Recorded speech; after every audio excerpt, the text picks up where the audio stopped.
আমি খুব সহজ উত্তর দেই, চুল পড়াটা আপনার জেনেটিক ফ্যাক্টর হতে পারে, আপনার মানে পারিবারিক ইতিহাস থাকতে পারে, বংশগত কারণে পড়তে পারে। মূল কারণ হলো অতিরিক্ত স্ট্রেস।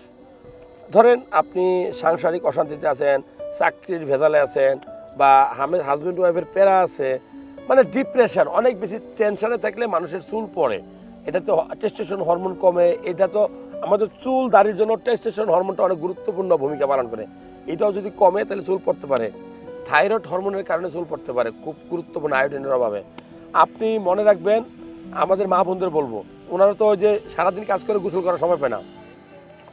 গোসল করার পরে চুল শুকানোর জন্য দেখবেন যে এরকম কাপড়ে পেঁচাইয়া অনেকক্ষণ বাইন্ধা রাখে। এতে কি হয়? চুলের ক্ষতি হয়। চুল তো প্রোটিন, এটা ভাঙ্গা যায়, আস্তে আস্তে চুল ক্ষতিগ্রস্ত হয়, চুল পড়ে। এছাড়া কেন পড়ে? আপনি যদি ভালো পুষ্টিকর খাবার না খান, প্রোটিন সমৃদ্ধ খাবার না খান, ভিটামিন সমৃদ্ধ খাবার না খান, ভিটামিন ডি আপনি না থাকে শরীরে, চুল পড়তে পারে। আপনি যদি রং বেরঙের কালার ব্যবহার করেন চুলের মধ্যে, স্ট্রেট করেন, চুল কিন্তু অনেকে স্ট্রেট করে, এরপরে চুল পড়া শুরু হয়।